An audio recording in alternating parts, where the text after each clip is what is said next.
Bom dia, vamos falar do realismo. Oh, shit. Here we go again. Como o próprio nome já diz, realismo é um gênero literário que tenta descrever as coisas da forma mais realista possível.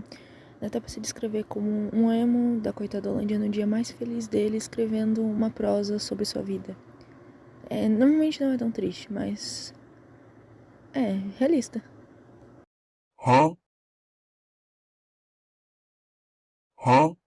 Se você analisar um pouco o contexto histórico do realismo, vai perceber que as coisas estavam evoluindo um pouco rápido no século XIX. E sim, é o mesmo século da Revolução Industrial, teoria da evolução das espécies, inúmeras teorias científicas, pensamento filosófico como existencialismo e positivismo, movimentos revolucionários. Mas vamos dar uma mastigada nisso, para ficar tudo um pouco mais fácil. O realismo surgiu na Europa, como a maioria dos gêneros literários, mas ele era uma resposta ao romantismo. Em suas obras, os realistas mostravam a vida na Europa no século XIX, sem mascarar nada. Então, a Revolução Industrial teve uma mãozinha nisso. Eu não estou falando da mãozinha que os burgueses colocavam no dinheiro dos trabalhadores. Graças à Revolução Industrial, a burguesia tomou muita força na época, o que fez com que a desigualdade social que já existisse aumentasse ainda mais. Já a descoberta científica de Charles Darwin e os pensamentos filosóficos do positivismo de Augusto Comte tiveram influência, já que em algumas obras os autores buscavam refletir esses pensamentos. Um bom exemplo dessa influência é na obra Germinal, de Émile Zola. No fundo da mina, a escuridão era densa e sufocante. Os trabalhadores cobertos de sujeira e suor lutavam contra as condições adversas, cavando incansavelmente em busca do precioso carvão que sustentava a economia industrial. Cada dia era uma batalha pela sobrevivência, onde apenas os mais fortes e resistentes conseguiam resistir às condições brutais do trabalho subterrâneo. Enquanto isso, nas cidades, o crescimento era rápido. As fábricas fugiam dia e noite, consumindo energia vorazmente, transformando o mundo ao seu redor.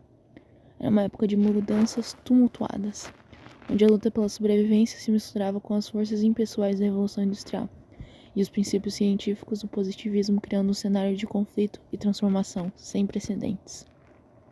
Ok, eu vou tentar explicar um pouco melhor essas influências, já que você pode ter se distraído um pouco.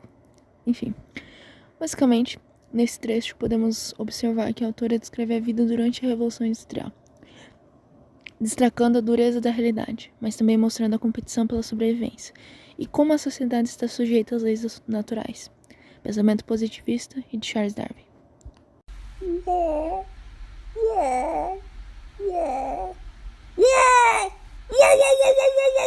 Bem, o realismo tem algumas características, mas eu vou citar as principais. O realismo, como vocês já sabem, é um movimento que opõe o romantismo. Isso faz com que os textos sejam objetivos e sem a famosa encheção de linguiça, como dizemos. Tem a descrição detalhada dos lugares e personagens.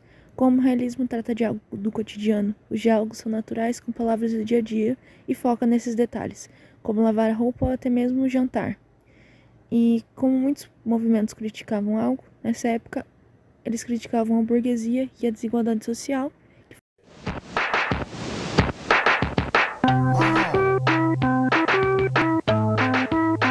Para sabermos a diferença do realismo para o romantismo claramente e ver como eles se opõem, trouxe o conto O Enfermeiro, escrito por Rubens Fonseca. O enfermeiro olhou-a com um ar de desconfiado. Seus olhos pareciam perguntar: quem é você? Ela estava deitada na cama, os cabelos curtos, a boca semiaberta. Era uma mulher madura, com a beleza ainda atraente, apesar da palidez dos olhos cansados. O enfermeiro, acostumado a lidar com doentes, observou-a por um momento e decidiu que era mais uma daquelas pacientes que viriam e iriam, sem deixar muitas marcas. Agora tentem imaginar esse texto um pouco mais romancista. Eu acredito que ele seria mais ou menos assim. Ao adentrar no quarto, o enfermeiro foi surpreendido pela figura deitada na cama. Seus olhos emoldurados por cabelos curtos encontraram-se com os dele em um instante carregado de mistério. Ele emanava uma aura melancólica, mas sua beleza madura não passava despercebida, mesmo sob o véu da enfermidade. Intrigado, o enfermeiro contemplou-o por um momento, deixando-se envolver pela sua presença enigmática. Em seus olhos, viu não apenas a palidez e o cansaço, mas também uma profundidade desconhecida, um universo de emoções contidas e segredos por desvendar. Decidido a desvendar os mistérios que envolviam aquela mulher, o enfermeiro sentiu uma urgência inexplicável em conhecê-la melhor. Sabia que ali naquele encontro inesperado poderia encontrar respostas para perguntas que nem mesmo sabia que tinha.